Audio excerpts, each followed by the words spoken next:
Today, I'm so thrilled and honored to introduce the great Dr. Cornel West, professor at the Union Theological Seminary. And Professor West is one of the United States' most well-known and renowned public intellectuals. He's a scholar, he's a political activist, he's a voice of compassion, a voice of hope, also a voice of justice and a voice of truth, as you'll hear in our conversation today. Dr. Cornel West is also running for the United States presidency right now as an independent. And I will allude to, in our conversation, as you will see, how Dr. West and I met.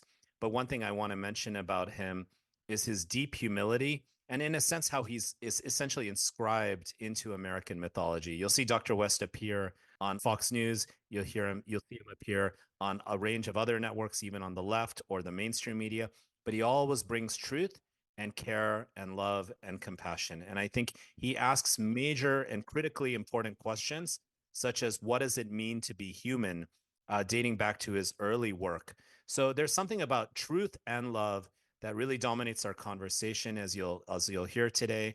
You'll see how our conversation is less focused on his run for the presidency and more larger questions about what it means to be human, what it means to be alive, what it means to be a citizen on our planet today. What do technologies and other forces mean in relation to lives around the planet and the sacredness of all life? So Dr. West, in a nutshell, embodies this sort of our vision of the Utopias podcast, which is all about care and repair. Just to provide a brief formal bio of Dr. West, he's often known affectionately to many as Brother West. He's the Dietrich Bonhoeffer Chair at the Union Theological Seminary. He teaches on the works of Bonhoeffer, as well as courses of philosophy of religion, African American critical thought, and a wide range of subjects: the classics, philosophy, politics, cultural theory, literature, and music. In fact, Dr. West and I talk about jazz. We talk about his connections to Sly Stone, the great funk musician from back in the day, the 70s and 80s. And more than anything, Dr. West keeps alive the legacy of great Black scholars, philosophers, activists, and more. Really, in particular, Martin Luther King Jr., which is a legacy of telling the truth and bearing witness to love and justice. Dr. West used to be the former professor of practice of public philosophy at Harvard University and a professor emeritus at Princeton University. And he graduated magna cum laude from Harvard in 3 years and obtained his MA and PhD in philosophy at Princeton. I've heard him described as the great James Brown, has the charisma of the great musician James Brown, if James Brown went to graduate school, which is like kind of an amazing way to describe him. Dr. West has written no less than 20 books, edited 13. He's best known for his classics Race Matters, which made a huge influence on me when I read it back in the day, and his book Democracy Matters, which I just picked up, and his memoir Brother West, Living and Loving Out Loud. His most recent book, Black Prophetic Fire, offers an unflinching look at 19th and 20th century African American leaders and their visionary legacies. And in a way, the narratives and stories that Dr. West engages in his writing and in our conversation, as you'll see in just a moment, isn't just a question of race, isn't just a question about African American communities, but it's like a larger question and vision of love, compassion, and justice that I think every single one of us can bear witness to and benefit from. So really happy to introduce this conversation and our inaugural podcast for Utopias, someone who really cares and repairs, introducing you to Dr. Cornel West right now.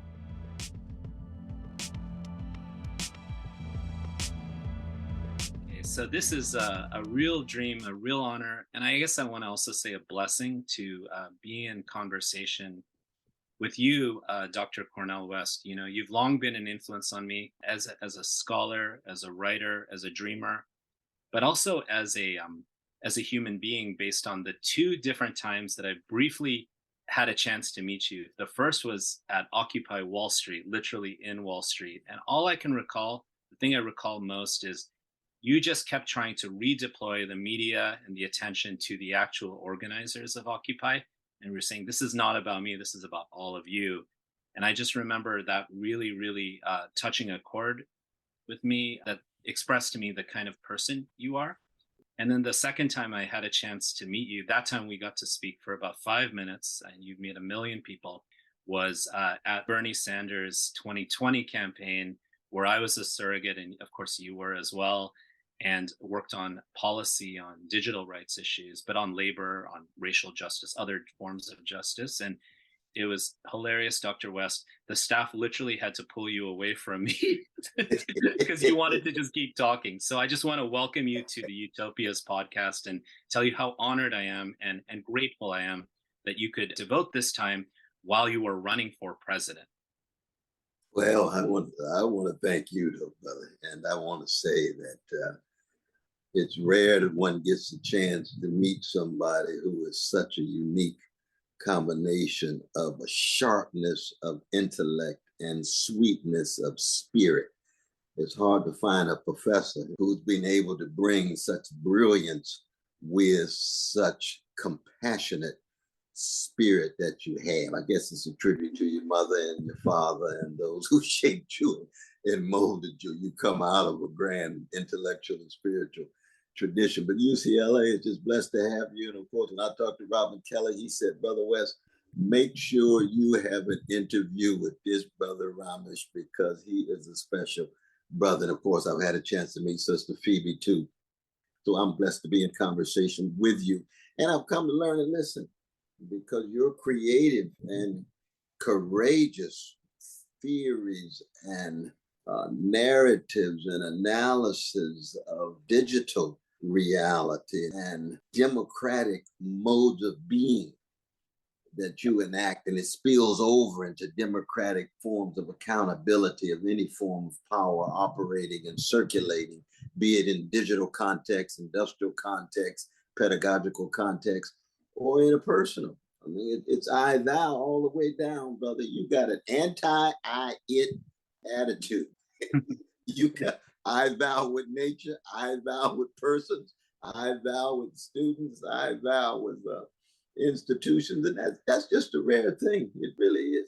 I'm so grateful. You know, it's what, and often in philosophy, and of course you are, your work and your contributions to the area of philosophy and spirituality and inquiry, dating back from your mentorship by great scholars. You're a descendant of John Dewey, but in a way I see you also as a descendant of many of the great civil rights figures. Richard Rorty, of course, gets into this question of the very narrow notion of self that I think a lot of systems in our world are pushing us into, right? It's like me versus you.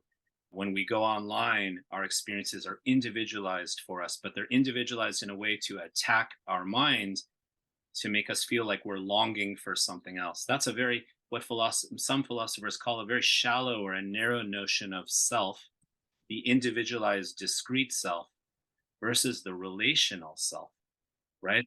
Yeah, sure, there is a Dr. West right there who's always changing. There's a Dr. Srinivasan here who's always changing. But who I am with you is in relation to you, right? And that is such an important part of who we are as living beings, that right now we're maybe forgetting a little bit because we are being engulfed with systems that individualize us and make us think we're either in a group or out of a group. I'm wondering what you think about that at this time, Dr. West. You know, first you think of history of philosophy in the modern West, beginning with Descartes. I think therefore I am, the obsession with a self-consciousness is trying to make contact with external objects outside of one's zone of consciousness. It's very difficult to get beyond that cogito, that ego. And when you look toward somebody like a Vico, or you look forward all the way, jump to the 20th century, somebody like a Martin Buber, I mentioned I, Thou, that classic of his in the early 20s, or you think of Truth and Method, great Hans-Georg Gadamer, who was actually my teacher. I studied with him a whole year. He was a great student, of course, of Martin Heidegger. But Truth and Method is very much about the dialogical. It's about the relational. It's about the way in which cells are constituted in relation to other cells. Now, Hegel had made the point in the phenomenology. William James makes the point in his radical empiricism. But to do it in changing historical context, I think one of the distinctive features of your own mighty work is the ways in which it stays on the ground in terms of keeping contact with operations of power, but it has a moral and a spiritual dimension because of this preoccupation with a relational self, a dia, logical self. And we need it so badly now, because what are the costs of narcissism? What are the costs of the kind of navel gazing that too often goes hand in hand? We talk about a self which is too narrow, too provincial, too parochial. And the costs are, the destruction of the species, destruction of the planet, destruction of democratic processes. It's the neo-fascism that more and more is beginning to take over what's always Manichaean.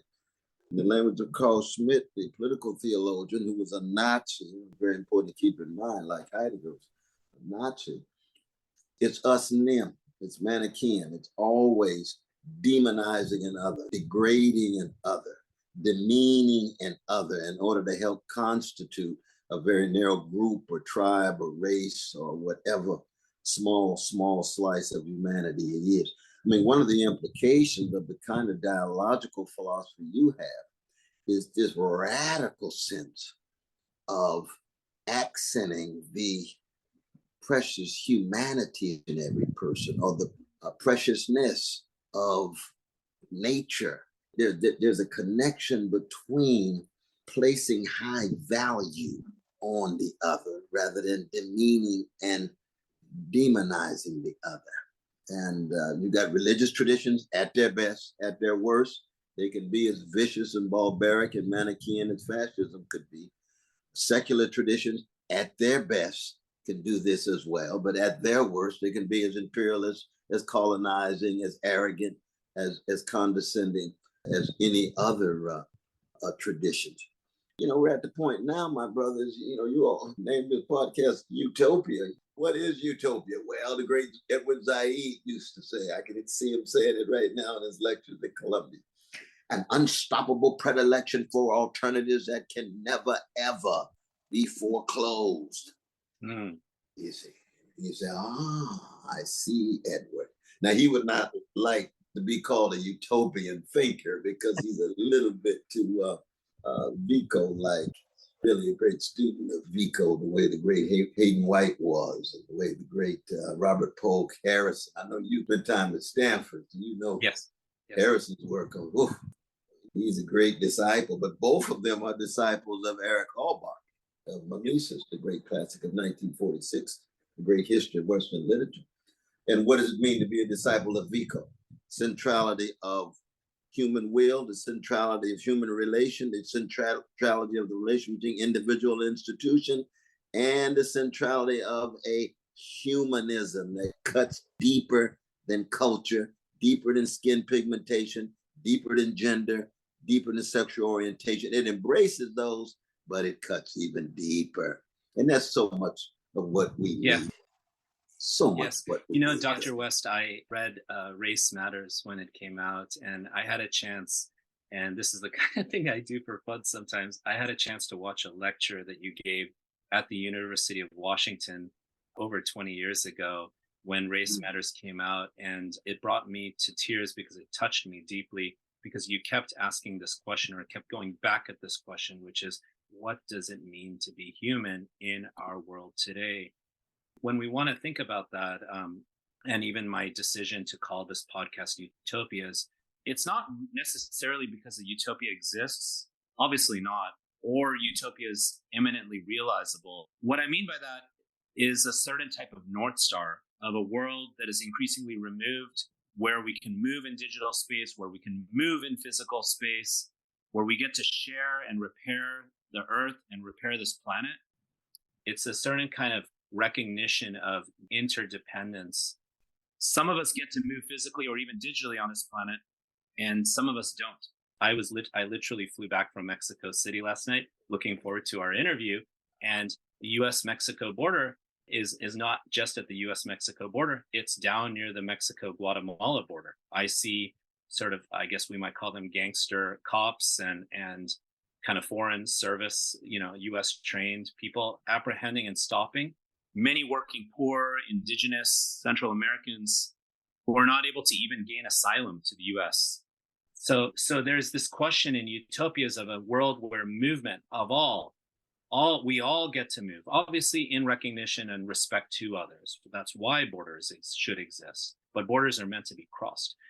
Or I see in East Africa and some parts of West Africa or Northern Africa, where I've done field work, sub-Saharan Africans, the border is the Mediterranean, and they're not allowed past that border. It's necro-political, right?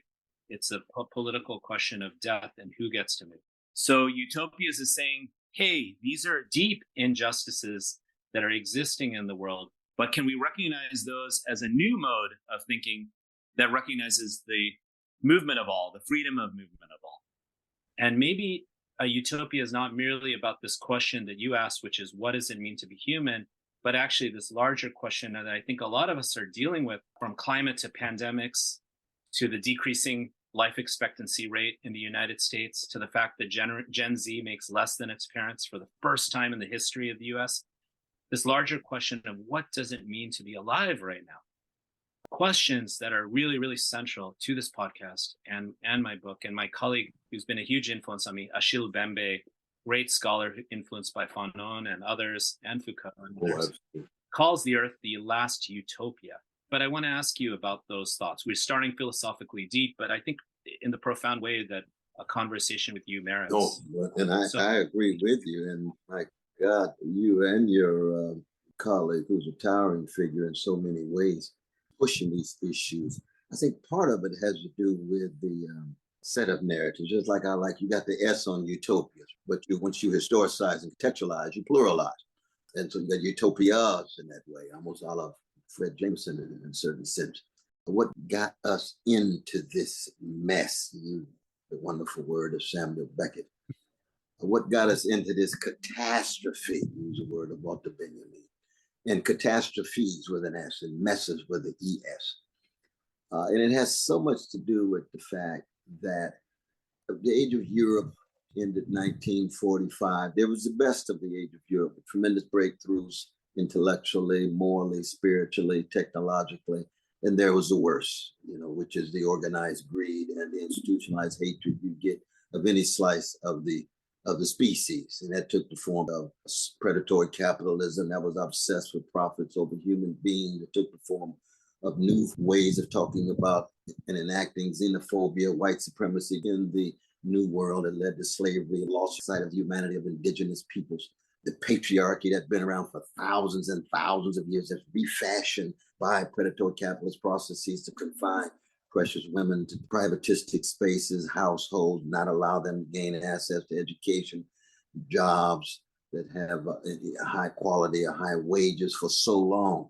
And then, of course, the colonization of most of the world, the reshaping of the whole world in the image of those nations between the Ural Mountains and the Atlantic Ocean, the Europeanization of the world. So you had the best and the worst. Well, at 45, then you got the United States.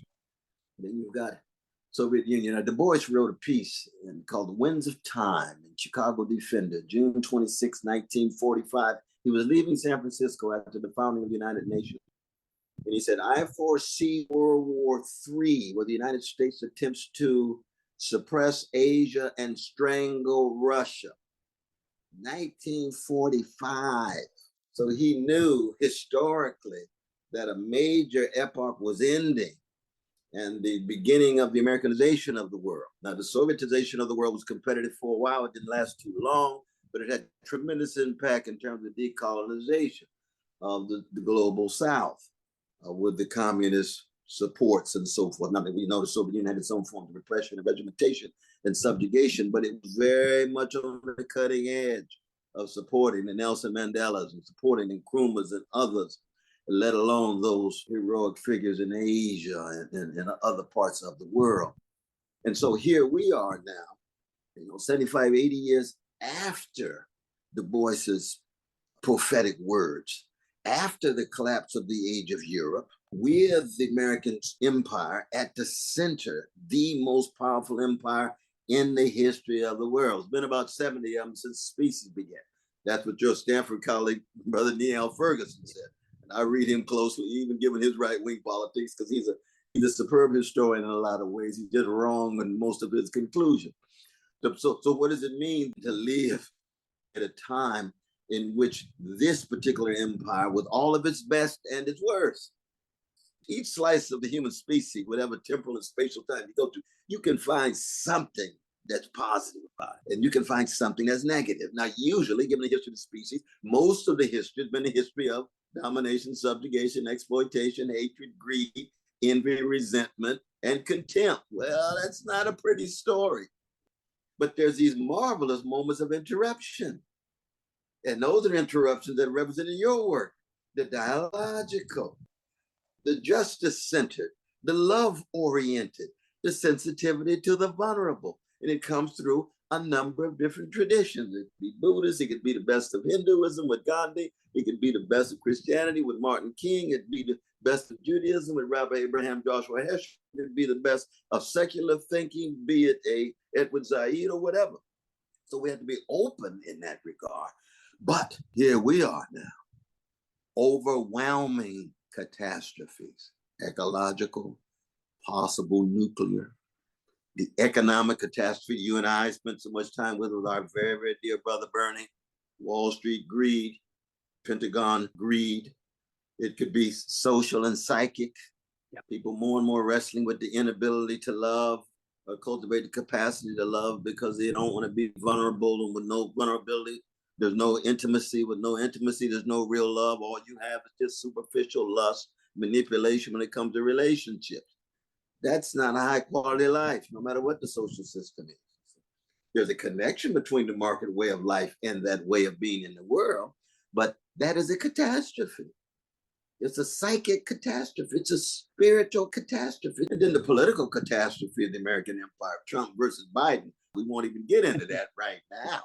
If that's the best we can do, given all of these creative and magnificent human beings, we got 330 million of them, that's the best we can do when it comes to running the empire? Oh, please.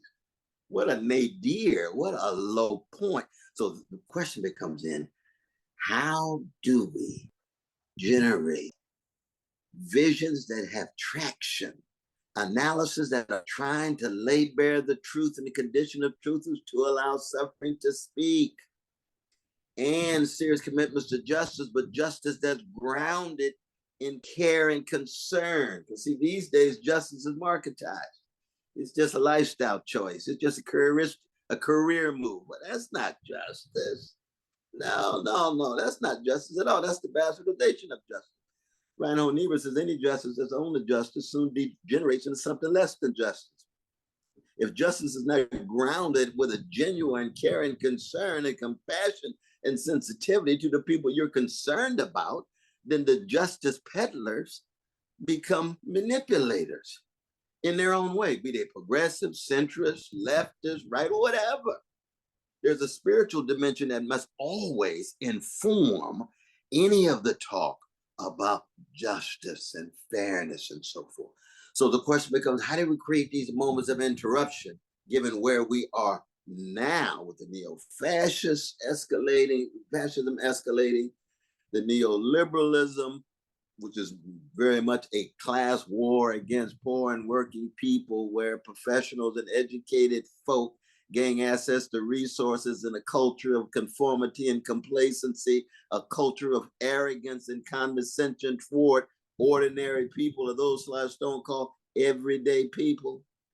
And then the breakthroughs in technology, the kind of thing that you've written about with such tremendous perspicacity, which is the digitalization of the technology, you see, with new kinds of relation to equipment, generating new conceptions of time and space, and how do we preserve our dialogical sense, our sense of an I-thou orientation under those conditions. But even those conditions are under the aegis of capital. So it's still just profit maximization, looking for advertisement, looking for cash flow. You say, oh, what happens to the question, what does it mean to be alive? Ooh, yes, indeed. I'm telling you. We couldn't be having a more important conversation about the subject matter that always is holistic. It connects the spiritual and the social, the personal and political, the existential and the economic, a holistic conception of how we proceed in our quest for knowledge and wisdom and vision. And that's so powerful, because what we've seen happen with markets, especially in relation to technology, is even what Adam Smith would have written about in terms of markets is not at all what exists any longer. Right.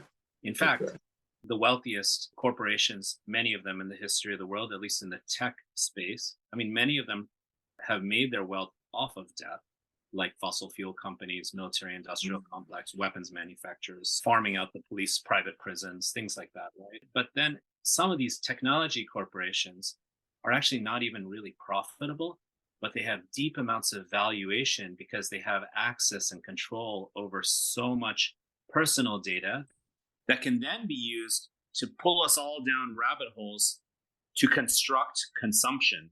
A really good example of this is Uber, which was not profitable for much of its history, yet has basically knocked out and assaulted the cab driver industry, cab unions, collective bargaining. And so these are examples of tech corporations that are no longer tech corporations that are barely profitable, yet worth hundreds of billions of dollars in some cases. So this is consistent with what the economist Yanis Varoufakis, former Greek minister of the Treasury, and very connected to what's called Progressive International, which Senator Bernie Sanders is part of. Varoufakis calls this techno-feudalism, or a type of zombie capitalism, since it's so different than the traditions of capitalism. So there's a lot that we have a huge opportunity. And you, Dr. West, in terms of your decision to run for president, so much about you introducing a new type of vision that's not just sort of a bland branding slogan, hope, which we recall from 2008. Right. That it was insignificant, but we didn't know what was really meant by that. Hope, okay, well, Guantanamo is still around, It's where's the hope? So I guess I want to ask you in this era where there's a great deal of anxiety, there's a great deal of individuation. Digital technologies are re-representing us, as Stuart Hall once wrote about, through quantification. That all creates this sense of isolation and anomie, per Emil Durkheim's work on that subject, right? A sense of feeling alone. When you turn to these technologies for intimacy, you think that they construct a sense of desire, but they create more and more loneliness and isolation, which is affecting so many of us, especially many younger and working class people, working poor people. So that's a segue to ask you, Dr. West, in your decision, when I was chasing you to join me on this podcast, it was before you declared presidency. And I know Brother Nick Brana and others from the Bernie days, not well, but and some from the Green Party like Ralph Nader and others who ran as Green Party president multiple times. I guess it's to ask you, in your decision to run for presidency, which I'm deeply grateful for because it allows your voice to be, I hope, more circulating in our world. What do you think are those visions that can get us all back in it together in this country? And, because we're the United States, an opportunity for moral and spiritual leadership on a planetary level. What are those visions that are all about that you feel like you can reintroduce back into our zeitgeist? Yeah, no, indeed. Well, I appreciate those kind words, though, brother. This is one of the best interviews I've had, though, because I get a chance to stretch out intellectually rather than just jump immediately into policy. Because for me, it has much to do with a sense of vocation. Remember the two great essays of Max Weber in 1917 and 1919, Politics of Vocation and Science of Vocation. It's Beruf, Wissenschaft als Beruf. This sense of having a cause rather than a brand. I mean, most professionals are obsessed with their brand. I've never had a brand. I can't stand that language. It's too market driven. That might be part and parcel of what it is to have a job. I understand that, but at a deeper human level, the kind of level you reside, which is a more spiritual, intellectual one. Calling has to do with what you are here to do in the short time that you are here between your mother's womb and tomb. What kinds of purposes you have, what kinds of services you could render. How do you cultivate your gifts in such a way that you can use those gifts to enhance and empower and ennoble others? So for me, see, I'm very old school though, brother. I go back to the legacy of Athens with Socrates over against Thrasymachus. Thrasymachus might makes right. Socrates says, I've got a calling. Sorry. It's called frank speech. It's called plain speech. Remember that line 24a? in the apology. The cause of my unpopularity is parrhesia, is frank speech, is plain speech, unintimidated speech, fearless speech. Foucault, of course, gave a series of lectures on this right before he died. That sense of deep calling, but that was intellectual. Socrates never shed a tear, so something's wrong with him. You got to out Socrates, and I go then to the prophetic legacy of Jerusalem. And what is that about? Well, that's about tears. Jesus weeps. Jeremiah weeps. Esther probably has tears in her eyes standing before the king. This is a prophetic tradition. And that prophetic tradition does have an intellectual dimension that's crucial, but it's also one of heart and soul that is broken, a heartache. It is a heart that has been shattered by the suffering and the grimness of the world. And yet it refuses to allow the grimness to have the last word. So when you fuse the Socratic legacy and the prophetic legacy, it means how do we create moments of interruption that brings us together, accents the best of who we are to create those I, thou moments. Larger structural institutional moment is one of deep democracy, mechanisms of accountability for all who are in power, but also the powerless, because the powerless have gangster proclivities just like the powerful. It's just that the powerful, their gangster proclivities has more immense consequences. But human beings in general are wretched and also wonderful at the same time. And you have to keep track of that. But that doesn't mean you downplay the asymmetric relations of power, the forms of domination and subjugation in institutions and structures. And that's what you're able to do in your own work. You keep track of how power operates institutionally, structurally, but you're also concerned about the face-to-face, human-to-human, soul-to-soul relations that have to do with quality intimacy, quality sensitivity, quality compassion. It's a kind of tradition of resistance and resilience of oppressed people. You see that come out of a people who've been chronically hated for 400 years, but we keep dishing out love warriors. That's Martin King. That's Harriet Tubman. We've been traumatized for 400 years. We keep dishing out wounded healers at our best. We got a lot of black gangsters, a lot of black thugs. I got a lot of gangster in me. I got to fight it every day, right? But we've been terrorized for 400 years. I'm not surprised when the police ends up shooting another black brother or black sister. And of course, they're shooting too many fellow citizens of all colors. But I'm not surprised at all, because I'm not surprised by evil. I'm not paralyzed by despair, but I know how ugly things are.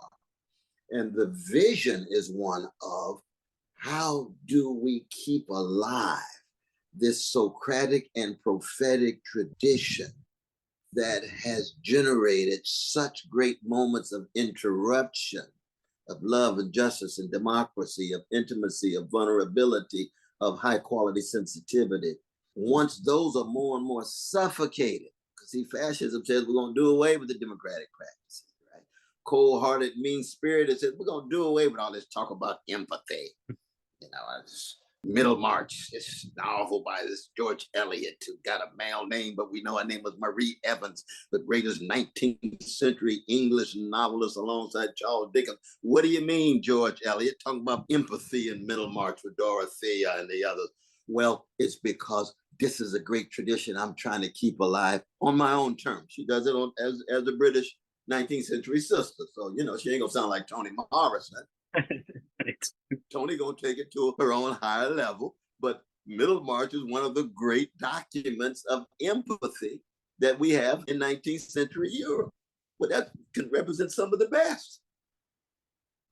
It's a very powerful point, because what unites us all, let's just speak about the US, but we can speak about the world right now. You know, as Brother Bernie used to say, 3 people with equivalent wealth to around 160, 170 million Americans. 3 people to 170 million. On the planetary level, 8 people, equivalent wealth to 4 billion. 4 billion. We see some politicians do, including the former president, Trump and others, is pivot off that because they fundamentally support policies to an extreme level that supports that the wealth in the hands of and power in the hands of very, very few. So instead they play to this culture war thing, which is, I believe, a bit of a fabrication that's created by the right to make us all fight with one another, and to basically take our eyes off of the real issue, which is the plundering of the working poor, of the people around the planet, by the very few. And so I wonder if a response to that is a recognition that, hey, they've done a lot of gangster stuff that's created this world as we are. Instead of giving in to this classic fascist excuse, like blame the poor people, blame the immigrants, blame women, blame queer brothers and sisters, blame etc., right? Blame indigenous people, blame African Americans, whatever it is. Recognize that, hey, they've done that to us, but we're all in it together to get what we deserve, to live a dignified and beautiful life. We're all in it together, independent of any demographic category. And the vision is not one of getting us to fight the 99% to tear each other apart, but to recognize that actually our collective welfare will resolve the problems that exist in the planet and in the country right now. Just curious how you feel about that thought. What you're talking about, this sense of solidarity, we are in it together beyond skin pigmentation, beyond nation, beyond gender and sexual orientation, even as we embrace the best of those categories when deployed in loving and democratic ways. I think we do have to acknowledge the arts to keep those utopias alive, given the forms of evidences discerned in the present, so that you can see the not yet in the what is. But in order to see that, you're going to need some artists, and you're going to need the musicians, you're going to need the poets, you're going to need the painters. And once those arts are so thoroughly marketized and colonized, commodified and monetarized in a vulgar way, then people no longer even have any sense of transcendence. By transcendence, I mean just being able to get beyond the present, to get some critical distance from the present. And, for me, the 20th century, 150 million fellow human beings, all of them killed in the name of some ideology. It can be European colonialism, Nazism, Stalinism, Maoism. We can go on and on and on. But in that century, the greatest artistic breakthrough was Black music. Oh, absolutely. Absolutely. And that's where we're going to go. When you look back, I mean, that's not downplaying the great poetry of T.S. Eliot. Four quartets is magnificent. I'm not downplaying Ulysses by James Joyce. That novel is breathtaking. But in terms of a tradition, what is it about Black music? Well, you got three pillars that relate directly to your conception of utopias, right? First, it's catastrophe lyrically expressed, honestly confronted, and artistically transfigured. You see, so that Strange Fruit by Billie Holiday, with a Jewish brother, Maripol, writing the lyrics, talking about American catastrophe, lynching, terrorism, institutionalized hatred. Every force in the world is against you. You thought you could fall back on one force. Your precious mama finds out she might be jiving too. You ain't got nobody in the world. That's not solitude. That is ontological loneliness. Dangling. You see, that's catastrophic at the level. Everybody needs somebody to love. Institutional catastrophes we talked about before, ecological and economic and political and nuclear, so that you can't reduce catastrophes to problems. We've had catastrophes visit upon Black people, indigenous women, all the patriarchal lies about them being less intelligent and so forth. You see, those lies have catastrophic effects on people's hearts and minds and souls. So at least we have to have discourses, in this case, music, that says, we're going to talk about catastrophe. We're going to linger and then not allow catastrophe to have the last word. But then there's swing. What is swing? That's the conception of time that ensures that however you confront the present, you must authorize a better future so that you don't feel as if you hit a dead end. This is just part of the challenge of my Afro-pessimist brothers and sisters. Tell all the stories you want about Black subjugation and Black abjection and difficulty of finding a way out. That's real. That's true. There's pessimistic dimensions in all of our understandings, but I want retail pessimism, not wholesale pessimism. Pessimism, of course, is part and parcel of our understanding of the world, but that doesn't have the last word. It doesn't mean a thing if it ain't got that swing. That's what Duke Ellington says. Black people have made dissonance a way of life.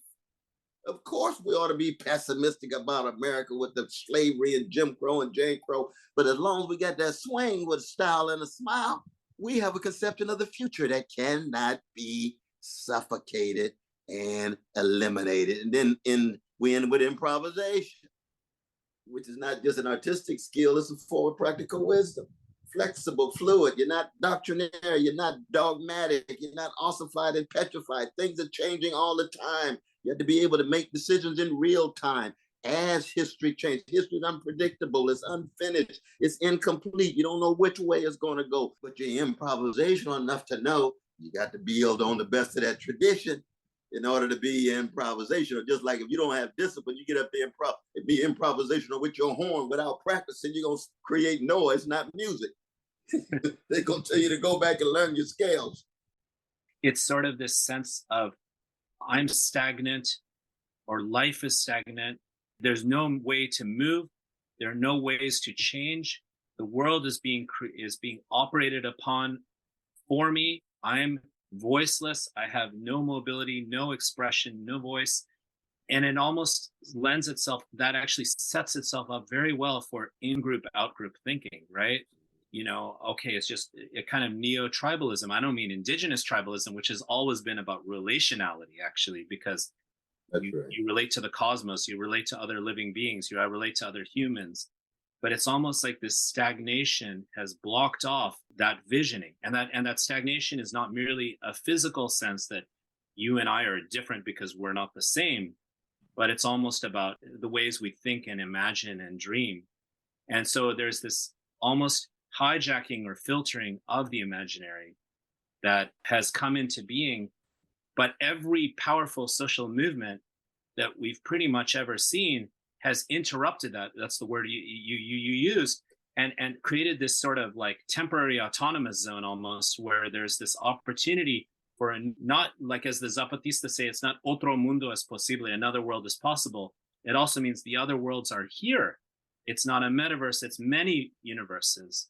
And I really appreciate that you are sharing that vision as a human being and as a public scholar and intellectual and person who cares about love and humanity, but also in the context of a national political campaign. Wow. You know, so I'm wondering if you have a sense of what it will take in the United States and around the world to share and repair some of these damages that have been done. We're seeing, just to be more practical or applied about it, we're seeing profound wealth redistribution over the last, since the dawn of neoliberalism, but it's just getting more and more amplified. Many of my students at UCLA are in massive amounts of student debt and are driving for Uber.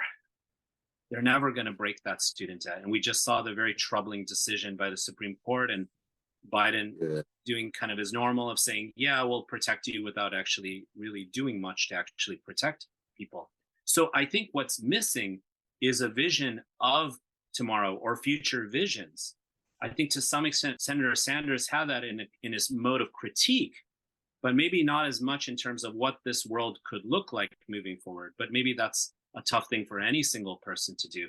But I see absent in both the Republican Party and Democratic Party, just to be very honest, not everybody who's within the Democratic Party, a vision of life and of leadership, of global leadership for the United States in the spirit of compassion and care, repair, and in a sense that we can do it, right? And so I guess I want to ask you, before I circle back to ask you about jazz and the blues and art, because I really want to speak to you about that. How do we start to make this happen? And I know your candidacy is about that, but please, tell us what you think.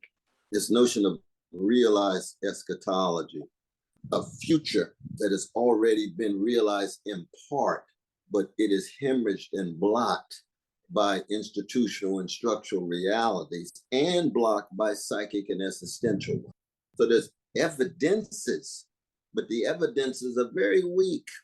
And that's one reason why our progressive movements, for the most part, are weak and feeble, because they do try to prefigure a different future. That's what realized eschatology is. But it's weak and feeble because we don't have the institutional capacity. We don't have the organizational capacity, and we don't accent enough our own psychic and spiritual capacities to talk about love and justice rather than hatred and revenge, to talk about freedom rather than new forms of domination. The problem with the two-party system, of course, is that you end up with two parties so tied to Wall Street, so tied to the Pentagon, so tied to predatory capitalist greed, so tied to militarism. Now, it's true, and this is where Clausewitz and the other philosophers of war need to be taken seriously, that war is a constitutive part of the human condition.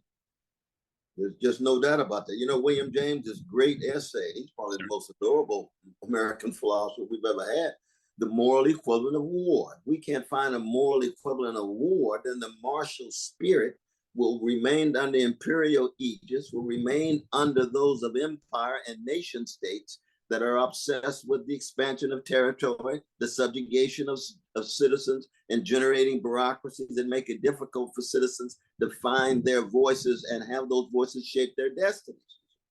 And so one of the critiques has to be the critique of permanent war, the critique of permanent militarism. I'm running to be head of the U.S. empire to dismantle the empire. I say that every day.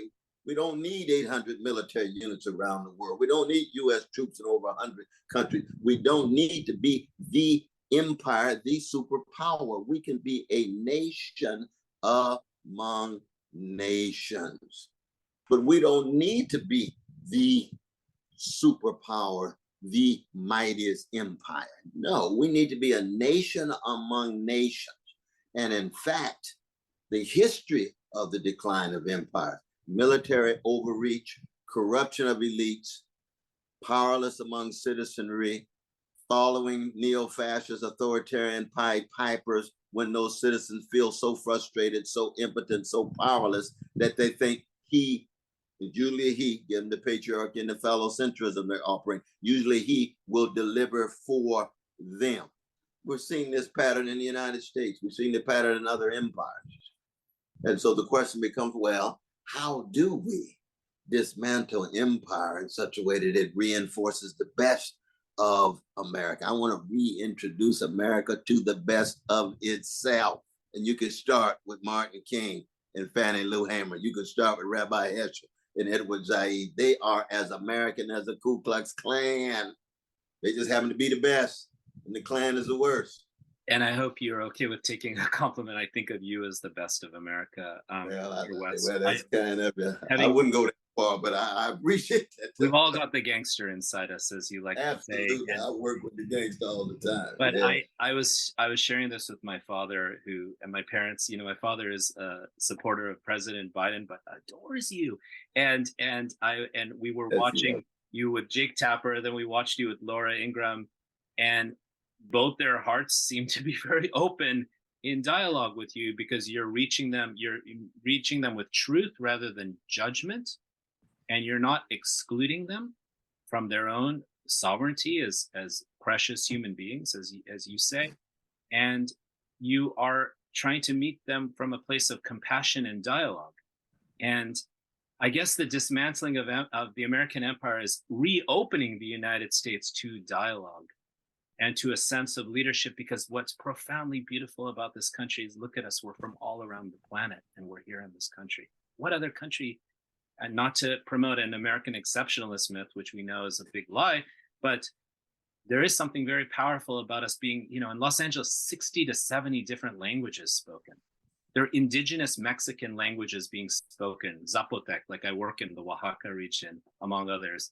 There are community radio stations in indigenous Southern Mexican, Mesoamerican languages. How incredible is that? Is that perhaps our way of leading? We Americans are from the entire world. We want to be back to be of the world, rather than put guns to people's heads, scare people, badger Europe so we can militarize Ukraine. Elliot Abrams and cluster bombs. When will it end? When will it end? I mean, one of the crucial things about dialogue that's at work in your powerful text is mutuality and reciprocity. You see, you have to learn how to learn and listen, as well as learn how to give and present. Because you look at it this way, you got these three fundamental, inescapable realities of being human: death, dogma, domination. Every moment of the human species has had forms of death, forms of dogma, forms of domination. In the face of death, you got desire. You got desire. Now you got the last poem of T.S. Eliot in the Four Quartets. So he's a little getting. He's talking about the desire that's narcissistic and the desire that's been transfigured into something bigger than the ego. You see, so it's about fire, different kinds of fire, consumed fire by fire. You see, as right wing as he is, that brother got some insight at the spiritual level, so that the desire educated, desire transfigured, can be a desire for truth, beauty, goodness, and the holy. In the face of dogma, dialogue, polyphonic, humble but still tenacious, self-confident without being self-righteous. But then in the face of domination, democracy, but deep democracy, not democracy that's imperial, not patriarchal, but democracy, not white supremacist democracy. No, not transphobic democracy, homophobic democracy, deep democracy in the face of domination. And when you line it up in that way, you say, oh, well, those are what the interruptions are all about. And many great texts on democracy, on the demos, that are global in their scope, as well as Western canonical texts from Habermas to some of the critiques, but expansions of Habermas, people like Nancy Fraser and others, talk about democracy is about dialogue. It can be certainly about disagreement, and it's about the recognition of, as you said, polyphonic, but multivocality, polyvocality. We all speak because we're living beings. But that takes us right back to the Black music again, because jazz is probably the best example of symbolic democratic action. You got to first find your voice. That's the anthem of Black people. Lift every voice, not lift every echo. If you're just extension of a silo, that's an echo. You got to find your voice. And your voice is like your fingerprint. It's distinctly yours. It's unique and singular, but it's been shaped by those who came before and will have impact for those who come after.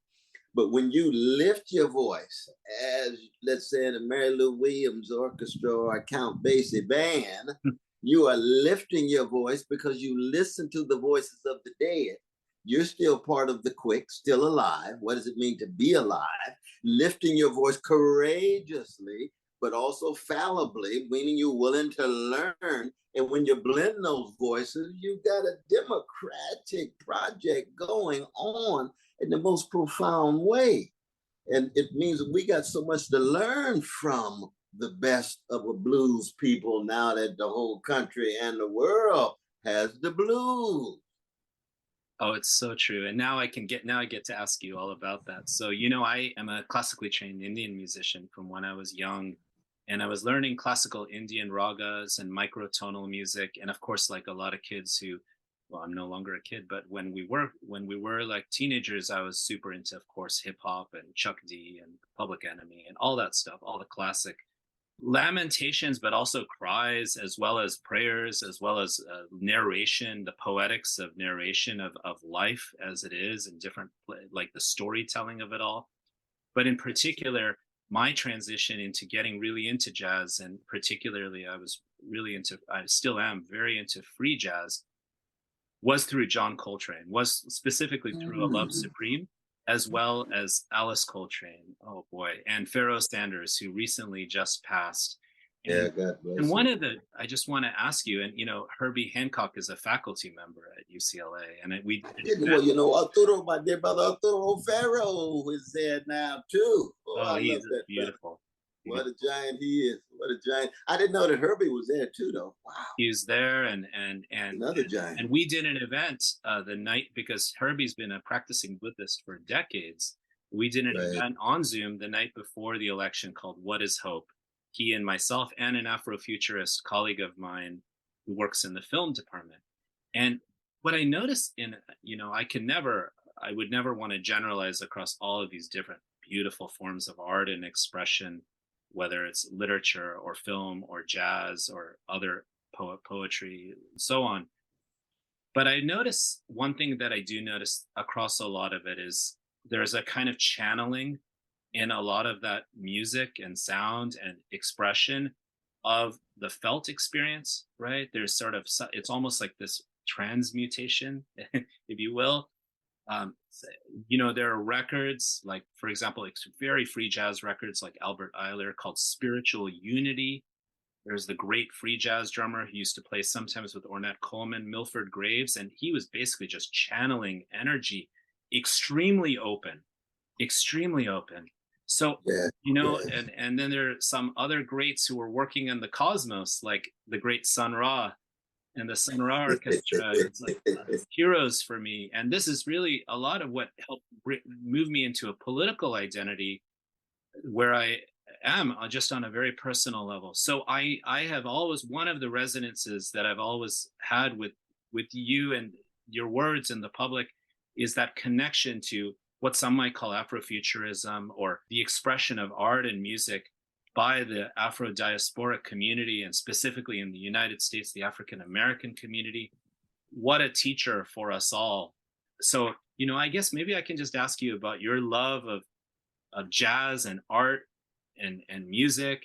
Where did that come from? And I know you've also made music yourself. Tell me a little bit about that. And there's just so many great teachers who can hit us at the core over the last decades, in the African-American community. Yeah, no, I hear you. But man, I see why you and I have such profound simpatico, because I didn't realize you are a musician like that. You're a much grander musician than I've ever been, but your love of music and your relation to music, again, not as a spectator, but as a participant. Absolutely. And you and I share that, which is to say, it is shot through us. It is constitutive and integral as to who we are. It's not decorative and ornamental. It's not additive. It's not some kind of external thing that we fall back on Friday night.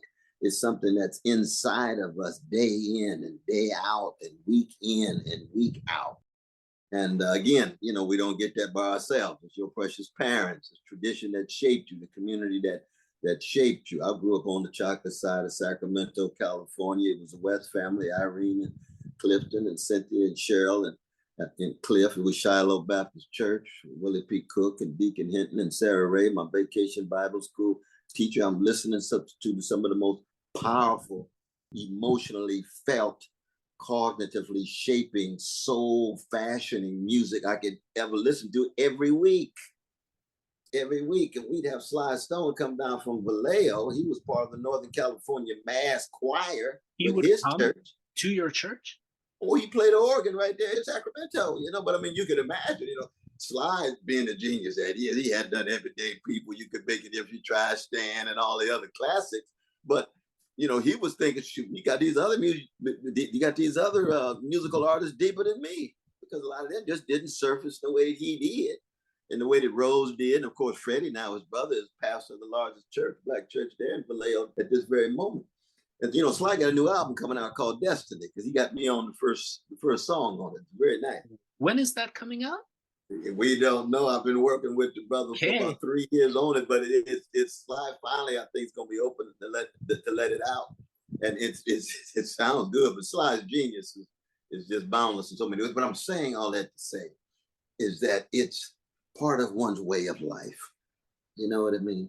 And you see the music, the text, the books, the life, the grins, the laughs. They're all on the same human continuum. And so we don't really believe in the kind of academic specialization of and disciplinary division of knowledge.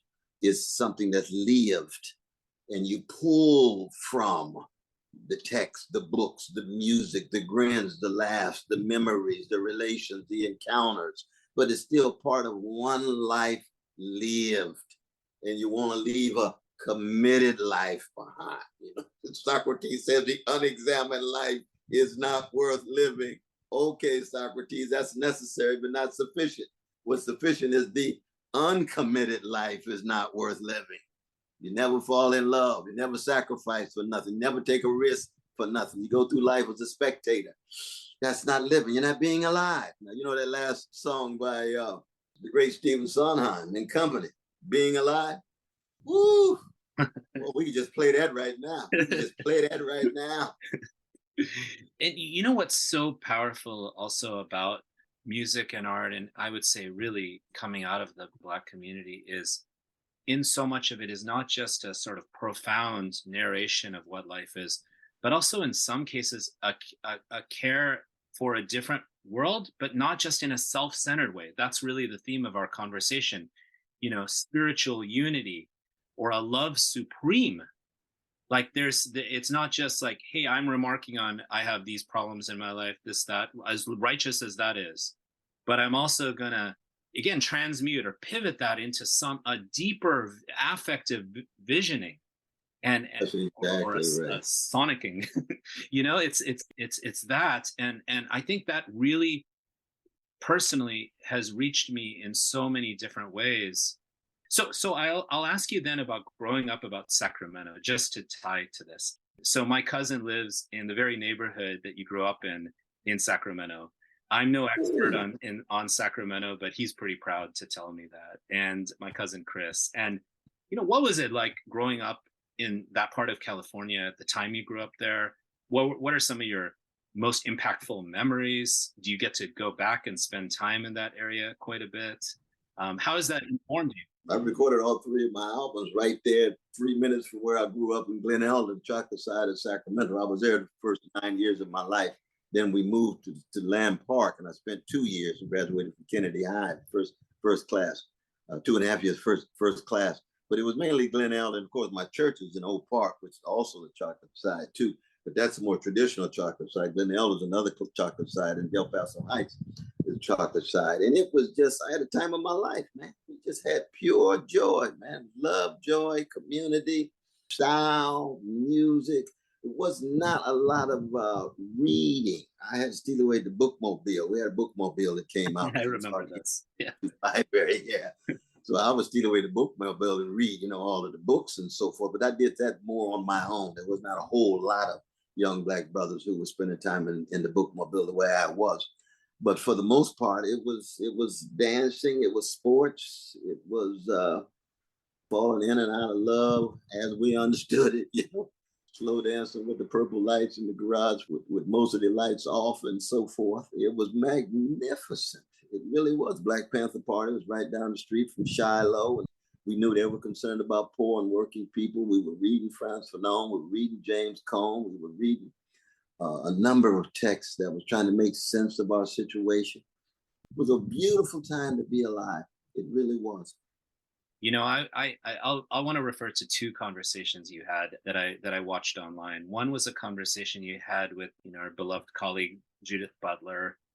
Oh yes, yeah, she's my dear sister. You and Dr. Butler in particular were discussing this so-called cancel culture or woke culture that we alluded to before. And sometimes specific expressions or cries from those worlds can end up manifesting in very specific issues that the right wing, facilitated by social media, which amplifies disconnection and polarization while spying on us all, those causes can congeal into something very specific, like a restroom, right, as an example. Right. And then it quickly becomes the trigger or pivot point for a backlash and this amplification of everything that occurs because of the way social media function, which are all about private corporations that are trying to grab our attention, arrest our dopamine and our cortisol, which is our stress hormone, dopamine, our motivation hormone. So what Dr. Butler said in that conversation, I was watching it pretty carefully, was we should look at those things in the context of listening practices rather than obsess about the specifics of how any particular subcultural movement or other movement may express an outcome that it wishes for.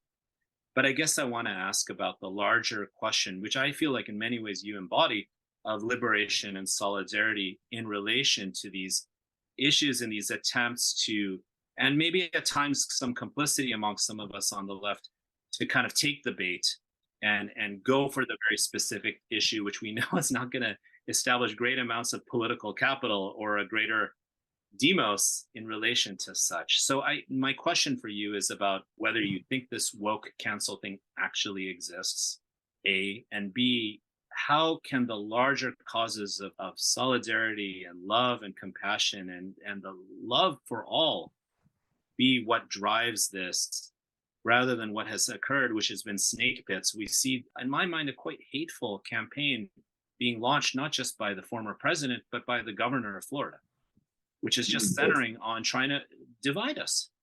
Oh, absolutely. It's making my stomach churn and my heart break. So I guess, I feel very intuitively, and even more from our conversation, that you're all about the opposite of that. And I want to ask you how we can navigate these issues right now. Because anywhere to go, Dr. West, all over this country, all around this planet, people keep wanting to talk to me about woke this, woke that, woke that, woke that, which we know also some people like Joe Rogan have kind of focused on in their branding a little bit. As much as I like him in certain ways, I don't like to judge anyone. So what do we do with this? Because this is a snake pit.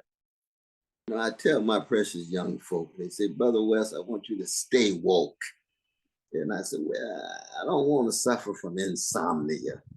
I've got to be able to steal away, take a nap. I got to be able to get my sleep. It's a question of not staying woke. You got to stay fortified. That's very different. You see, when you talk about fortification, you're talking about having an armor, having a breastplate, a shield, being able to work through, navigate, and negotiate, fight, keep swinging in such a way that you're both effective and you're preserving your integrity.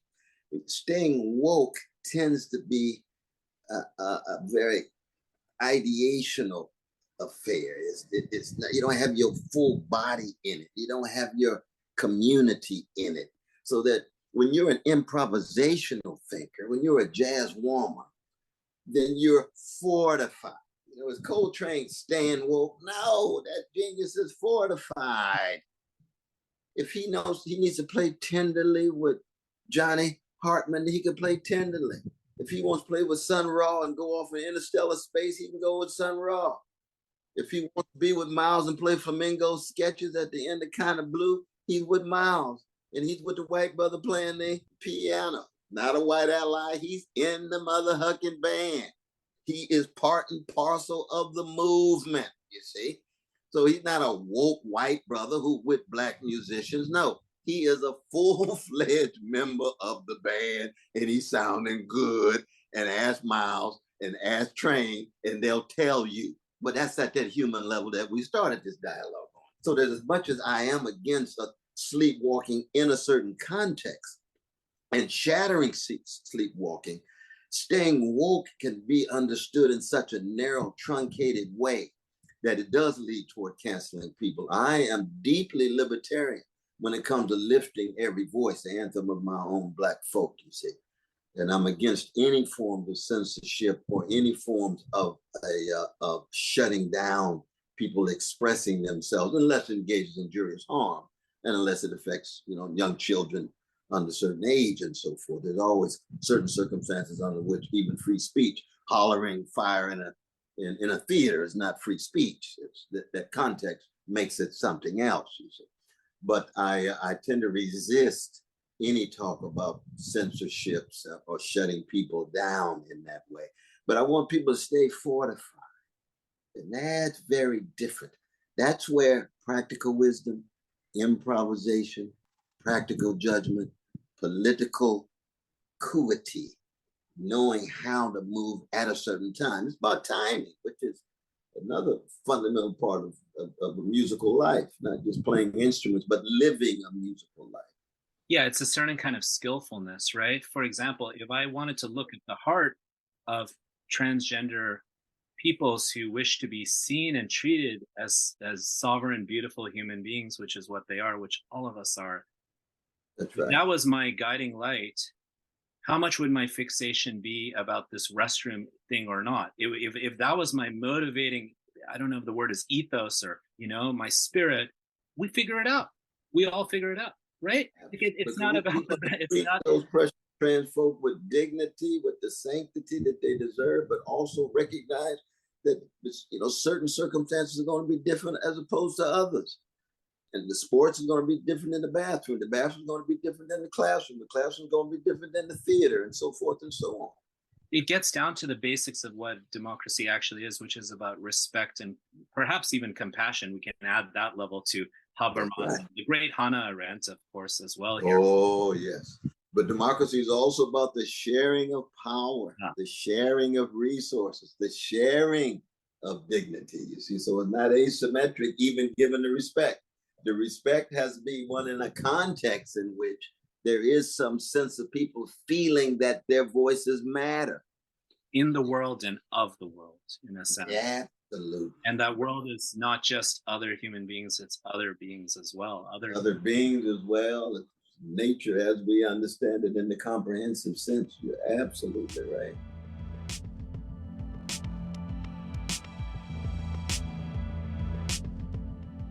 The Utopias Podcast with Professor Ramesh Srinivasan is produced and edited by me, Phoebe Browse. You can access episodes on all streaming platforms. And if you have questions or comments, please email podcastutopias@gmail.com. That's podcastutopias@gmail.com. See you all next time.